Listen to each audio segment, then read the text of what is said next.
যেটার নাম আমরা দিয়েছি ফ্যামিলি কার্ড। আপনাদের জন্য ফ্যামিলি কার্ড করা হয়েছে। 7 থেকে 8,000 কোটি টাকা যতদিন বাঁচবো ততদিন প্রত্যেক মাসে মাসে পেয়ে যাবো। আসন্ন জাতীয় নির্বাচনকে সামনে রেখে বিএনপির রাজনীতিতে সবচেয়ে আলোচিত শব্দ এখন ফ্যামিলি কার্ড। দলটির ভারপ্রাপ্ত চেয়ারম্যান তারেক রহমানের এক ঘোষণার পর থেকেই সারা দেশে নেতাকর্মীদের বক্তব্য, প্রচারণা ও সামাজিক যোগাযোগ মাধ্যমে ছড়িয়ে পড়া ভিডিওতে এই কার্ড ঘিরে তৈরি হয়েছে ব্যাপক আলোচনা, বিতর্ক ও প্রশ্ন।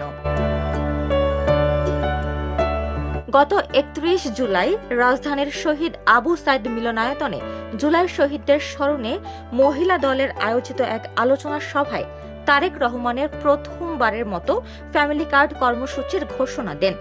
তিনি বলেন, জুলাই অভ্যুত্থানের মধ্য দিয়ে যে সুযোগ তৈরি হয়েছে তা কাজে লাগিয়ে একজন মায়ের চোখে দেখা সমৃদ্ধ বাংলাদেশ গড়তে হবে। সে লক্ষ্যে বিএনপি রাষ্ট্র পরিচালনার সুযোগ পেলে প্রথম পর্যায়ে অন্তত 50 লাখ পরিবারকে ফ্যামিলি কার্ড দেওয়া হবে, যার প্রধান হবেন পরিবারের নারী সদস্যরা।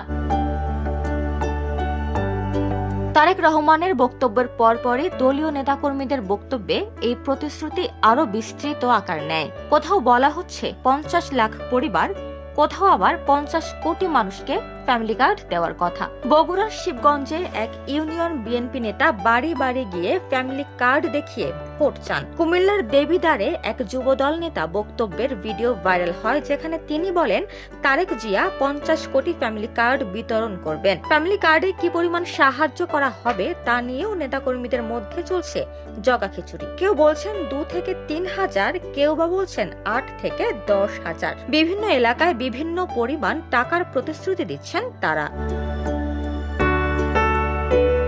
এদিকে বিএনপির কেন্দ্রীয় নেতারা বিষয়টি ব্যাখ্যা করার চেষ্টা করছেন নিজেদের মতো করে। সাবেক অ্যাটর্নি জেনারেল মোহাম্মদ আসাদুজ্জামান বলেন, বিএনপি ক্ষমতায় গেলে ফ্যামিলি কার্ডের মাধ্যমে মাসে 2 থেকে 2.5 হাজার টাকা বরাদ্দ দেওয়া হবে। বিএনপির কেন্দ্রীয় কোষাধ্যক্ষ এম রশিদুজ্জামান মিল্লাত বলেন, ফ্যামিলি কার্ডের পাশাপাশি কৃষকদের জন্য কৃষি কার্ড চালু করা হবে, যাতে সার ও কৃষি উপকরণ পেতে হয়রানি না হয়।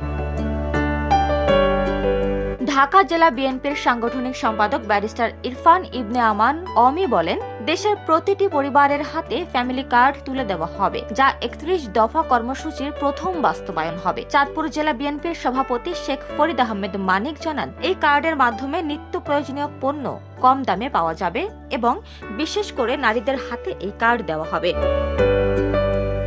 এমন বক্তব্যের ভিড়ে সামাজিক যোগাযোগ মাধ্যমে সাধারণ মানুষের প্রতিক্রিয়াও জোরালো। কেউ প্রশ্ন তুলছেন অর্থায়নের উৎস নিয়ে, কেউ বলছেন এটি নির্বাচনী প্রচারণা, কেউ আবার আগের সরকারের দেওয়া 10 টাকা কেজি চালের প্রতিশ্রুতির সঙ্গে তুলনা করেছেন।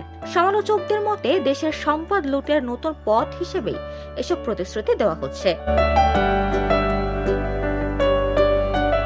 তারেক রহমানের ঘনিষ্ঠ মহলের দাবি, স্বৈর শাসনামলে তার বক্তব্য প্রচার নিষিদ্ধ ও চরিত্র হননের শিকার হলেও সাম্প্রতিক সময় তিনি ভিন্ন ধারার রাজনীতিক হিসেবে নিজেকে উপস্থাপন করতে পেরেছেন। ফ্যামিলি কার্ড পরিকল্পনার মূল লক্ষ্য নারীর মর্যাদা, পরিবারের খাদ্য নিরাপত্তা ও সামাজিক সুরক্ষা। কার্ডের প্রাপক হবেন পরিবারের নারী প্রধান। নির্বাচন হবে আয়, বাসস্থান, শিক্ষা ও স্বাস্থ্যভিত্তিক।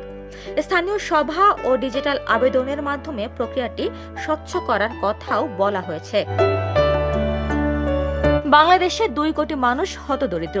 সরকারের বিদ্যমান কল্যাণ কর্মসূচি থাকলেও প্রকৃত সুবিধা ভোগের সংখ্যা সীমিত। অর্থায়ন, সঠিক নির্বাচন ও দুর্নীতি নিয়ন্ত্রণ এই পরিকল্পনার বড় চ্যালেঞ্জ। যদি ফ্যামিলি কার্ড সর্বজনীন ও নারী কেন্দ্রিকভাবে বাস্তবায়ন হয়, তবে খাদ্য নিরাপত্তা ও বাজার স্থিতিশীলতা বাড়ানো সম্ভব। তবে প্রশ্ন থেকে যায়, এটি নির্বাচনী প্রতিশ্রুতি নাকি বাস্তবায়নযোগ্য সামাজিক সুরক্ষা। তারেক রহমানের জন্য চ্যালেঞ্জ এখানেই, কার্ড কথার নয়, কাজে প্রমাণ করতে হবে। ডেস্ক রিপোর্ট, সোনালী নিউজ।